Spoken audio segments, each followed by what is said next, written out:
Praise the lord. హల్లెలూయా. దేవుని నామాన్ని అందరికీ వందనాలండి. ఈరోజు మనం దేవుని వాక్యాన్ని వివరించుకుందాం.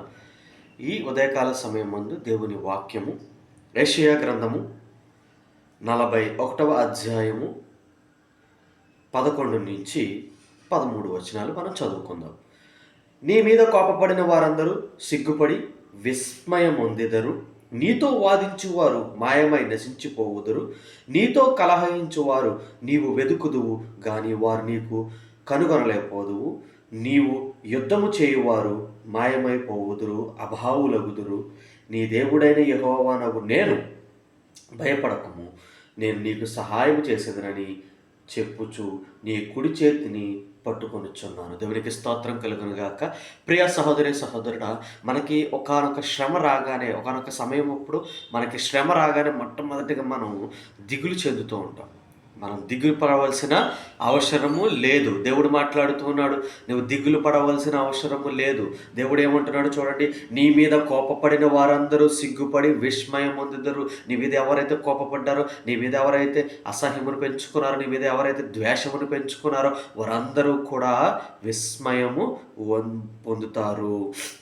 నీతో వాదించువారు మాయమై నశించిపోదురు. నీతో ఎవరైతే వాదించారో, అనవసర విషయాలకు నీకు ఇబ్బంది కలిగించే విషయాలను చేస్తూ, వారి పనులను చేస్తూ నీతో ఎవరైతే నిన్ను వాదించారో వారు మాయమై నశించిపోవుదురు.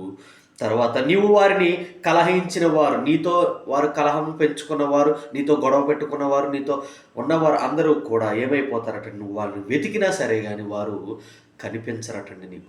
దేవుడు ఇక్కడ ఎందుకు మాట్లాడుతున్నాడంటే, ఆ శ్రమ అనేది నీ ఎదుటకు వచ్చినప్పుడు నీవు ధైర్యముగా నిలబడాలి. దేవునికి స్తోత్రం కలుగును గాక. ప్రియ సహోదరి సహోదరుడు, ఇక్కడ మనం మొదటగా దిగులు చెంది కృంగిపోతూ ఉంటాం.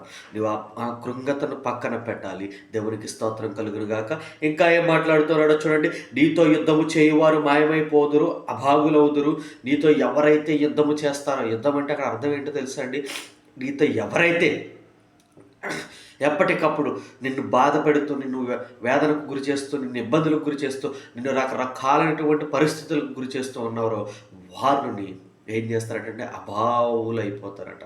ఇంకా వారు కనిపించరు. మరలా ఇంకా కనిపించండి, నీ దేవుడైన యెహోవాను నేను భయపడకుము. Praise the lord. ఇక్కడ చూడండి ఏమంటున్నాడు దేవుడు నీ దేవుడైన యెహోవానగు నేను భయపడకము. ఈ భయపడకము అనే మాట బైబిల్లో 365 సార్లు ఉందటండి. ఎందుకంటే 3 సంవత్సరానికి 365 రోజుల ప్రకారముగా నీవు 365 రోజులు కూడా నువ్వు భయపడకమని దేవుడు చెప్తూ ఉన్నాడు. నువ్వు భయపడవలసిన అవసరం లేదు ప్రియ సహోదరి సహోదరుడా. నీకు తోడుగా దేవుడైన యెహోవా ఉన్నాడు. నేను నీకు సహాయము చేసేదనని చెప్పుచు నీ కుడి చేతిని పట్టుకొని ఉన్నాను.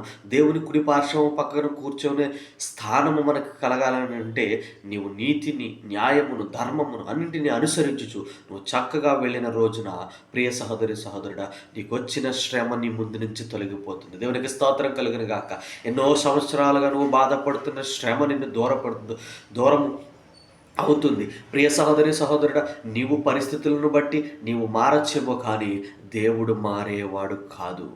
దేవుడు నీకు సహాయము చేసేవాడు. దేవుడు నీ కుడి పార్శ్వమును నీ చెయ్యిని పట్టుకుని ప్రియ సహోదరి సహోదరుడా నీకు సహాయము చేయడానికి నిన్ను పిలుచుచున్నాడు.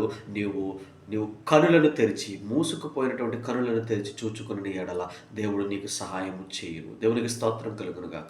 దేవుడి కొద్ది మాటలు మన వినికిడిలో దీవించి ఆశీర్వదించును గాక. Amen. Praise the Lord.